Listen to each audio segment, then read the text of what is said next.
Listo. Damos bienvenida a Caterine Rodríguez, nuestra próxima host. Entonces, Kate, ¿estás por ahí? Hola, Hola, bienvenida. hola, hola a todos. ¿Cómo estás? Giovanni, un gusto Excelente. saludarte. Qué bueno verte. El escenario es tuyo, pues puedes iniciar con tu sección. Bueno, claro que sí. Vamos a escuchar la siguiente sección y es una charla súper interesante dirigida por Mauricio Britica. Se titula El fracaso te libera. Los quiero invitar a todos que se queden porque resulta que vamos a estar con un inventor y emprendedor social. Mauricio Buritica ha fundado más de 5 compañías que hoy están en el mercado. Una de ellas es Be Smart, que fabrica equipos para automatización de espacios para las constructoras más grandes de Colombia. Tiene patentes en Estados Unidos y durante el 2020 ha enfrentado la crisis planteada por el COVID-19 y aprovechó las capacidades de B-Markets para unir a un gran colectivo y desarrollar VidaTech, una compañía enfocada en el desarrollo de un ventilador mecánico invasivo de bajo costo que pudiera dar solución de la crisis hospitalaria. Así que los invito a quedarse con esta super charla, El fracaso te libera. Y Mauricio, empecemos a reiniciar el planeta. El escenario de Work Life es tuyo. Hola, muchísimas gracias. Hola, un gusto. Bueno, tengo mi presentación ahí para apoyarme, entonces voy a compartirles mi pantalla.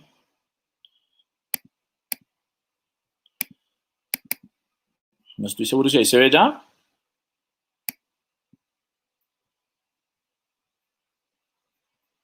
¿Alguno me podría confirmar si se ve la pantalla, por favor?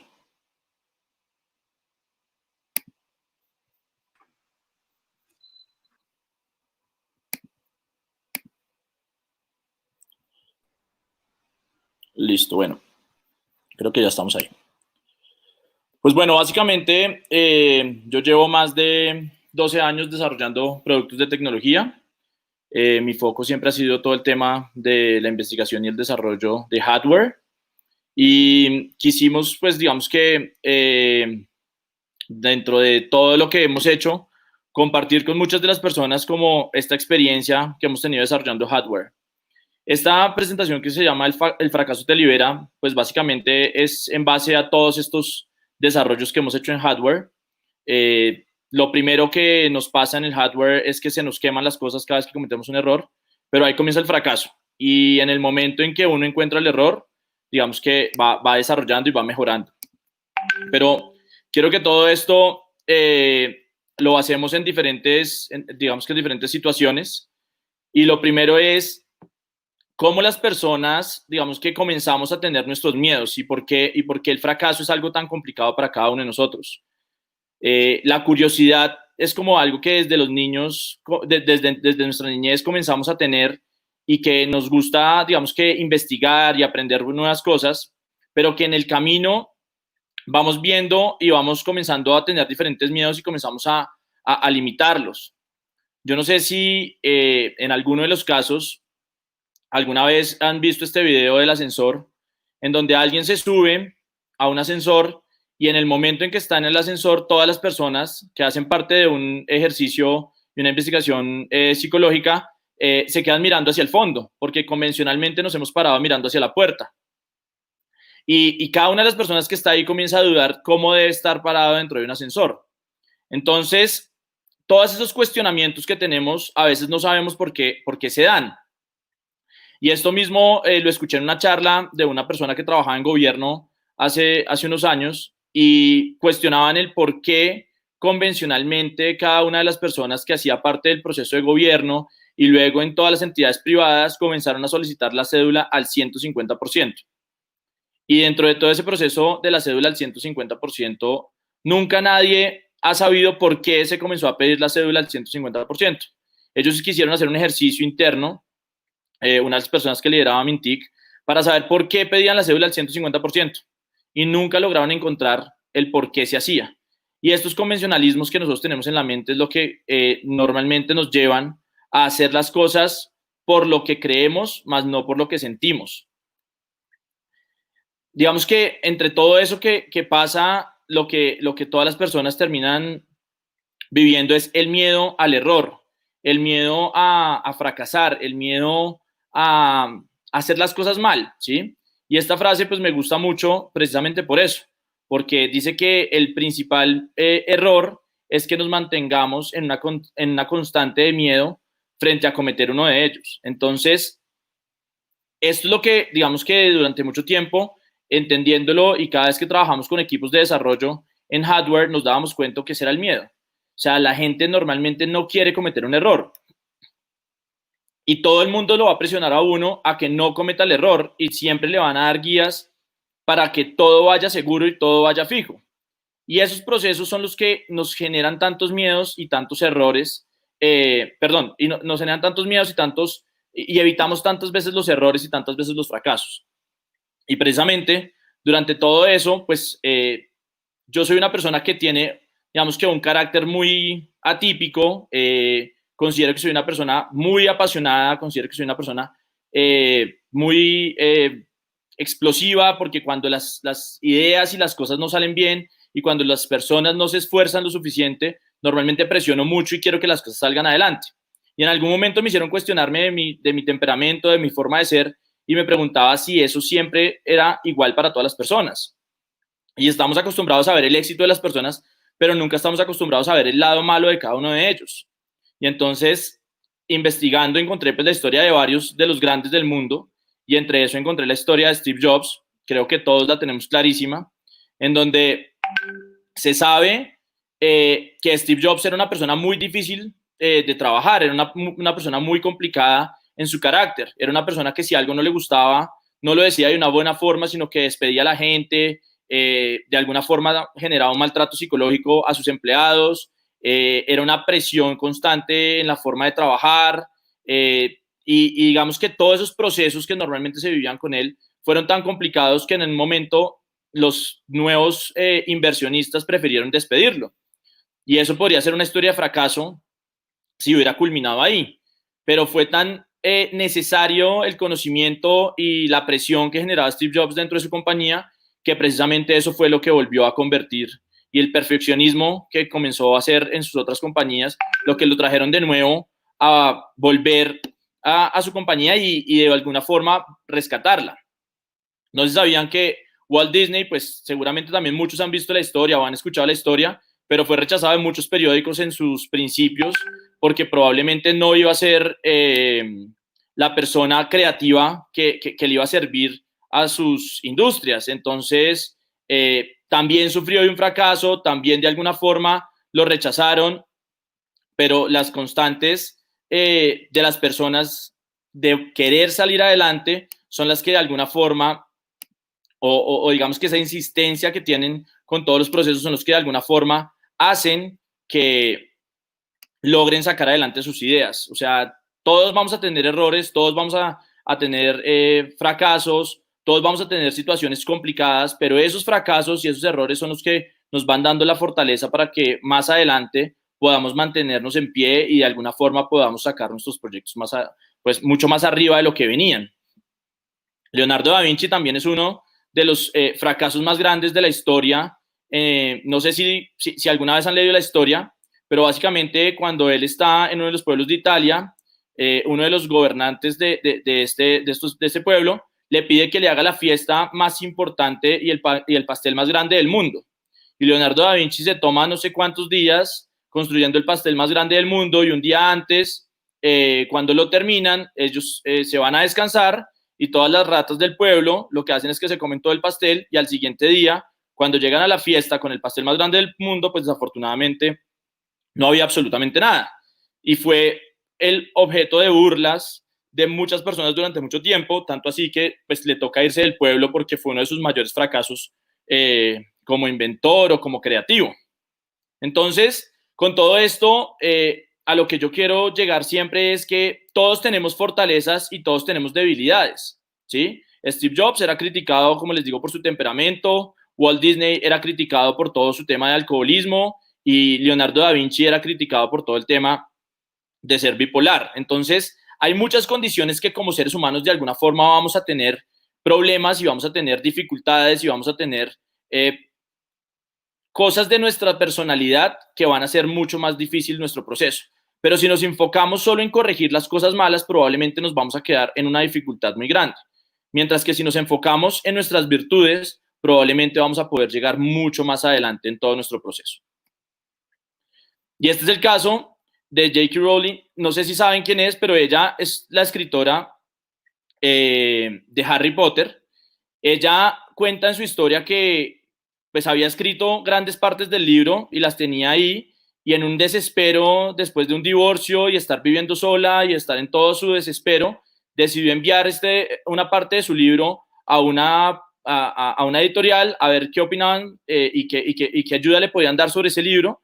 Y pues bueno, ya hoy día sabemos cuál es el gran éxito que tiene ella a través de todo el tema de la propiedad intelectual de su libro de Harry Potter, películas, contenidos, merchandising, bueno, infinidad de cosas que hay alrededor de todo esto. Entonces, es importante, si quieren ver el video, pues ahí también está el link. En TED ella habla sobre su tema, y es bien importante ver cómo cada momento crítico puede ser un momento de fortuna, de aprovecharlo y de sacarlo adelante.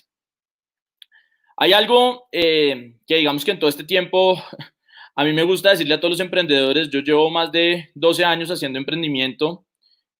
Al principio, cuando veía y leía las historias de grandes empresarios, pues siempre hablaban de que uno debía quebrarse, que de alguna forma tenía que tener algún tipo de fracaso para aprender, y yo pues durante los primeros 10 u 8 años de mi emprendimiento solo veía los frutos y veía cómo crecíamos en la compañía, y yo decía, pero es imposible que en algún momento algo pase, o sea, lo hemos hecho tan bien que todo va muy bien y vamos a seguir creciendo.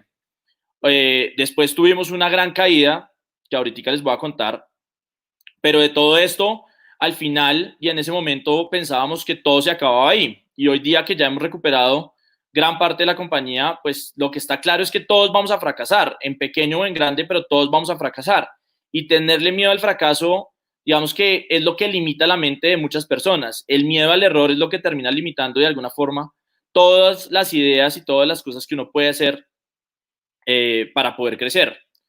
Entonces, viéndolo ya no solo en lo personal y en todas las cosas que uno hace, sino hablando ya en números de empresas, pues sabemos que el 90% de las empresas que arrancan se van a la quiebra, y no hay forma, digamos que, de recuperarlas, porque son muchos factores los que pueden impactar dentro de todos estos procesos. Está el equipo de trabajo, está el flujo de caja, factores de riesgo que nunca se contemplan y que nunca tenemos previstos, y que creo que en este momento es más que claro que nadie esperaba una pandemia. O sea, nadie esperaba que llegara un virus a bloquear todo el sistema económico, y bueno, pues seguramente muchos estarán hablando a favor, pero también la gran mayoría están hablando en contra de todo lo malo que les está pasando y todos los bloqueos económicos, todos los procesos que se les truncaron para poder llevar adelante sus negocios.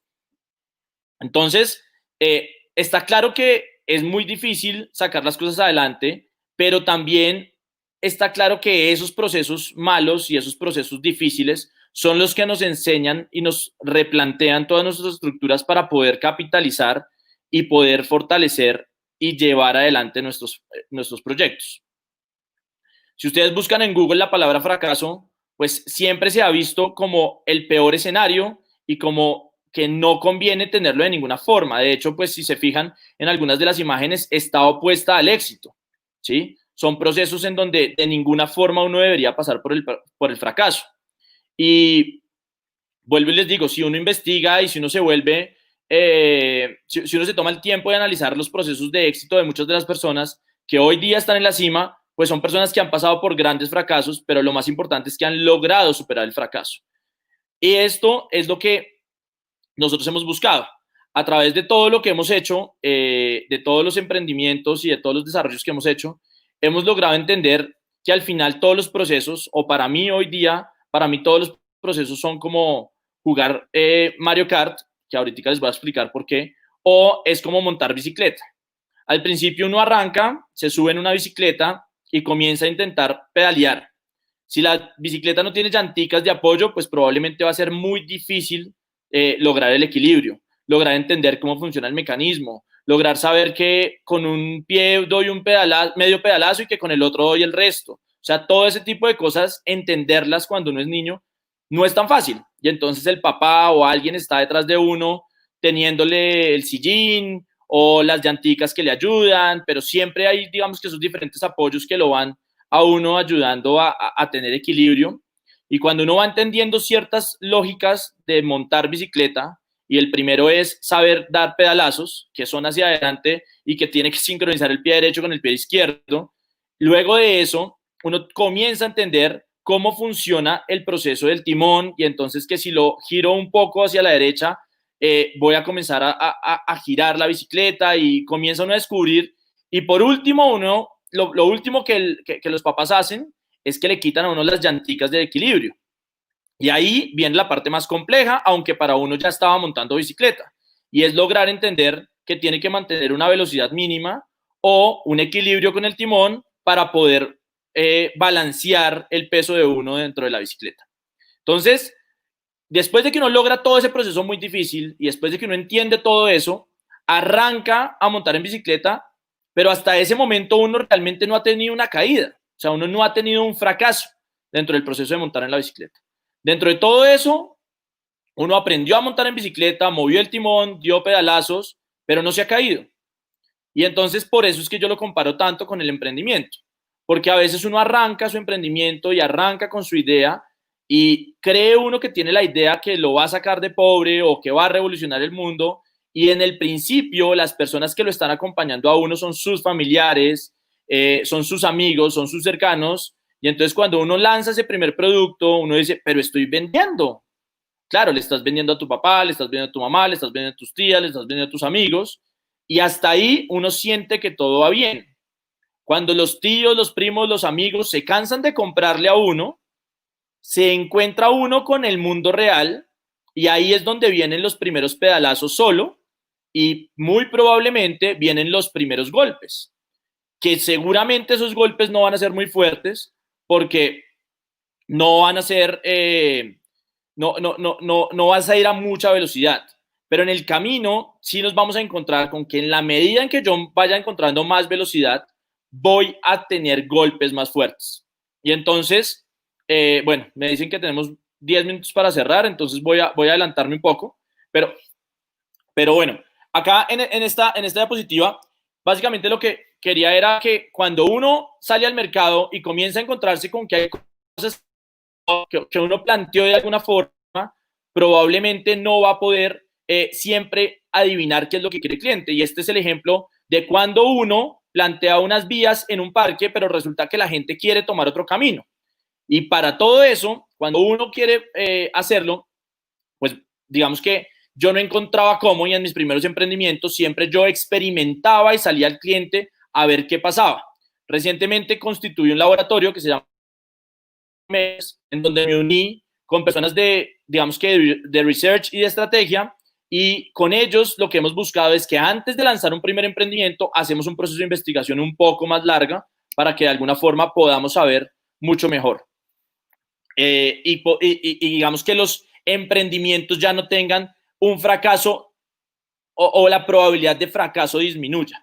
Entonces, hoy en día hacemos mucho prototipado, hacemos muchas iteraciones de testeo de clientes sin haber desarrollado todo el producto y sin haber hecho todo para no gastar y para no frustrarnos tanto, ni tiempo ni plata. Esto resume un poco mi historia. Yo arranqué, digamos que yo tengo hoy día 35 años, nací en el año 1985. Mi papá, pues digamos que tuvo una economía muy básica que nos dio siempre comida, techo, nunca me ha faltado absolutamente nada, afortunadamente. Pero desde muy pequeño mi papá me dijo como, si usted quiere algo, tiene que conseguirlo por usted mismo. Entonces, en el colegio desde muy pequeño vendía dulces, luego me metí a hacer talleres de plastilina y cuando estaba en los talleres me volví profesor y entonces dictaba clases de plastilina cuando tenía, no sé, 10 años. Luego de ahí comencé a desarrollar algunos videojuegos y comencé a hacer torneos de videojuegos. Después me metí a hacer una vaina que se llamaba Tu Boleta Más Barata, en donde compraba boletas y las revendía cuando los conciertos se agotaban. Y bueno, ahí nos comenzamos a mover y todos esos procesos, digamos que todos eran en ganancia porque de alguna forma vivía con mis papás y comía lo que mis papás me daban. Cuando ya me metí en mi primer emprendimiento, cuando estaba totalmente solo, de todos mis ahorros me fui a Panamá, compré ropa y dije, bueno, ahora de alguna forma, pues voy a querer, digamos, que vender ropa y voy a montar la primera tienda de ropa que no había en el año 2003, era una locura. Y todos los ahorros, después de haber hecho reventa de boletas afuera de los conciertos y de todos esos procesos, digamos que me enseñaron de alguna forma, pues fui, compré ropa y dije, todo esto lo vendo en un segundo, conseguí precios y marcas muy buenas, muy baratas, pero con el principal error que nunca analicé el mercado y entonces traje 5 maletas de ropa que nunca vendí. Creo que si vendí 2 camisas fue mucho, porque desafortunadamente nunca analicé a mi cliente. Analicé el mercado, analicé los precios y dije, esto lo voy a vender muy rápido y nunca hice un buen análisis del producto.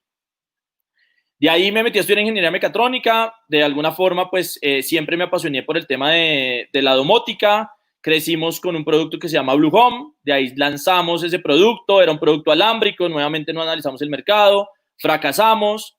Pues digamos que nuestro primer prototipo es esto que ustedes ven en esta foto. Obviamente, pues en esa época no habían cámaras de muy buena resolución. Y ese chip que ustedes ven en toda la mitad que tiene una antena, en esa época costaba $1 millón. Era una antena Bluetooth. Hoy día cuesta 8,000 pesos. Y poniéndolo ahí en esa protoboard, haciendo mi primer intento, después de ahorrar mucho rato para comprar ese primer chip, lo quemé. O sea, lo primero que pasó fue que apenas lo conecté, lo quemé. Mi mamá se volteó y me preguntó y me dijo, ¿qué pasó? Huele a quemado. Pues mi cara era de sorpresa porque durante más de 3 o 4 meses había ahorrado para comprar ese chip, no sabía qué debía hacer. Mi mamá había puesto parte de su plata para que compráramos ese chip y pues digamos que fue mi primera inversionista y el resultado de esto fue que yo acababa de quemar el chip sin ni siquiera haberlo probado. Entonces fue bastante frustrante, pero ese día, y fue la primera vez que me pasó en algo que me costó tanto, entendí que si uno quiere investigar y desarrollar, las cosas van a fallar y las cosas van a fracasar y en hardware las cosas se van a quemar. Y hoy día, parte de lo que hacemos es que le decimos a todo nuestro equipo que si no se ha quemado es porque no lo hemos probado lo suficiente. De ahí, pues, nos ganamos un premio de innovación, estuvimos en el Silicon Valley, por varias asesorías de ellas, pues, nos dijeron que debíamos hacer un producto inalámbrico, entonces toda la investigación anterior, pues, digamos que tocó rediseñarla, de ahí logramos lanzar el producto al mercado, con la gran ventaja que fuimos creciendo muy rápido, en el camino con la caja disponible que teníamos, pues nos metimos de socios en un proyecto que se llama Press Start Group, que es una empresa de videojuegos que hoy día sigue existiendo. Ahí estuvimos de socios un rato. Después de ahí nos metimos en otro tema de unas franquicias y ahí en mis primeros ahorros fracasamos y tuvimos una primera quiebra por cerca de, no sé, 300 millones de pesos y pues casi que fue volver a arrancar y ya no teníamos nada de plata y bueno, fue bastante difícil. Sostuvimos la operación y en esa crisis logramos capitalizar y llegarle a un cliente como Amarillo. También logramos llegar a clientes pues muy grandes de constructoras. Nos logramos mantener, digamos que en el mercado, siempre pues digamos que con las uñas para poder seguir creciendo. Y digamos que de alguna forma logramos los constructores más grandes y recibimos un inversionista de capital que nos llevó, digamos que a un siguiente nivel y montamos un laboratorio bastante grande. En ese proceso, pues ahí ya teníamos 3 marcas, que eran Blue Home, Blue Office y Blue Building. El mercado estaba creciendo, digamos que ya uno sentía que estaba muy bien, pero por haber puesto un gerente que no entendía qué era la innovación y que no acompañaba todo el proceso, casi que terminamos en una quiebra de más de 2,000 millones de pesos endeudados, casi que sin absolutamente nada. Yo me había ido para Estados Unidos a atender a mi hija, desde Estados Unidos me conectaba a las cámaras de la oficina y me daba cuenta como nadie iba a la oficina, no habíamos podido pagar salarios, no habíamos podido pagar liquidaciones, bueno, una cantidad de problemas gigantes. Volvimos al país con mi esposa, mi nueva hija, mi otro hijo y básicamente fue volver a arrancar de ceros, pidiéndole el favor a la vecina que ya me conocía por más de 2 años, que había tenido la oficina y que me fiara al almuerzo, porque no teníamos cómo más hacerlo. Y en un proceso muy lento, sin tener nada que hacer, estábamos en elecciones y la política había frenado pues todo el tema de la construcción. Pues en ese proceso de ideación desarrollamos una idea de negocio que se llama Battle Racing, que hoy día es una pista de karts interactiva que es como un Mario Kart totalmente real. Con esa idea muy loca logramos levantar una inversión de cerca de $200,000 para hacer patente. En muy poco tiempo el SOFA se interesó de nuestra idea, fuimos el show principal del SOFA y en menos de un año ya estábamos, digamos que rotando en diferentes medios, los principales centros comerciales nos estaban invitando, ya estábamos como en el proceso de crecer la marca, Nintendo se enteró de que estábamos haciendo esto, el diseñador del parque de Universal Studios en Japón se enteró y venía para Colombia y ¡pum! De nuevo otro problema, el hijo se le enfermó, en el vuelo que venía de escala se tuvo que devolver, no pudo llegar al país, entonces no pudimos presentarle y bueno, comenzaron a pasar cosas muy buenas y muy malas, pero ya sabiendo que habíamos salido del fracaso más importante, como les digo, de la crisis de cerca de 2017 y dijimos, tenemos que apostarle a esto, pero no podemos cerrar los otros negocios que ya tenemos porque es cuestión de aguantar. Y ahí en el camino fueron pasando los días, aparecieron diferentes entidades que querían el show de Battle Racing, fuimos el show principal ahorita en enero de la Feria de Manizales, ya estábamos, digamos que en proceso de negociación con uno de los festivales más grandes de Colombia, con las principales ferias del país, digamos que todo iba en creciente, la construcción ya estaba despegando y ya teníamos todo otra vez muy bien, y bueno, aparece la pandemia y con todo esto de la pandemia, pues básicamente los eventos los cancelan, dejamos de, pues digamos que nos tocó guardar los cards y ahí ya no teniendo nada más que hacer, pues dijimos, tenemos que hacer algo y bueno, nos lanzamos al tema de el ventilador, teniendo todos los conocimientos, nos metimos a hacer un ventilador mecánico que fue de la unión de muchos, digamos que muchos técnicos, muchos biomédicos, muchos médicos, y logramos de alguna forma lograr tener un prototipo. Hace un mes terminamos un prototipo 100% funcional con todas las de la ley. Les voy a mostrar un video muy rápido de cómo está el ventilador, a lo que queremos llegar. Pero básicamente esa es nuestra apuesta hoy, sabiendo que pues, la construcción ya poco a poco ha venido reactivándose. Los eventos pues claramente están bloqueados y no hay mucho que hacer por los próximos meses, pero siempre pensando en que esto de alguna forma tiene que salir adelante, ¿sí? O sea, que el conocimiento que hemos logrado y que todo lo que hemos logrado desarrollar en tanto tiempo, pues tiene que funcionar. Este es el ventilador, le pusimos una tablet en el frente pues para todo el tema del control de las señales, hace todo lo necesario de un ventilador profesional foco al COVID. Los profesionales pues tienen más de 15 funcionalidades. Acá nosotros tenemos las dos principales para el COVID. El ventilador pues ahorita ya está en procesos de pruebas de animales. Ya hicimos una primera prueba y salió bien. Ahorita vamos a hacer una segunda, radicar en INVIMA. Es un proceso que ahora ya nos cambia porque nos exige mucho tema de procesos administrativos y burocráticos que no conocíamos antes y que bueno, de alguna forma sabemos que siempre hay una oportunidad, que todo lo que hemos hecho antes nos ha dado un conocimiento técnico que nos permite a hoy crecer y entender y aprender y avanzar. No nos queda nada más que seguir iterando, que seguir buscando cómo llevar adelante las ideas.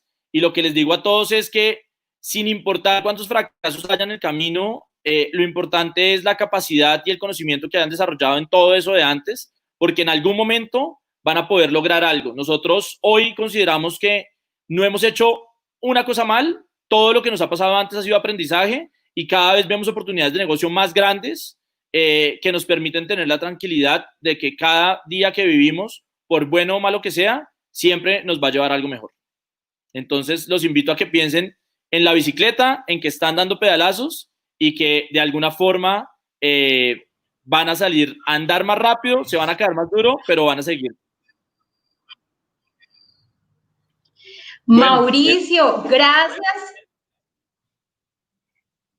Mauricio, mil gracias por esta charla tan interesante. Vemos que el fracaso es parte esencial para lograr el éxito.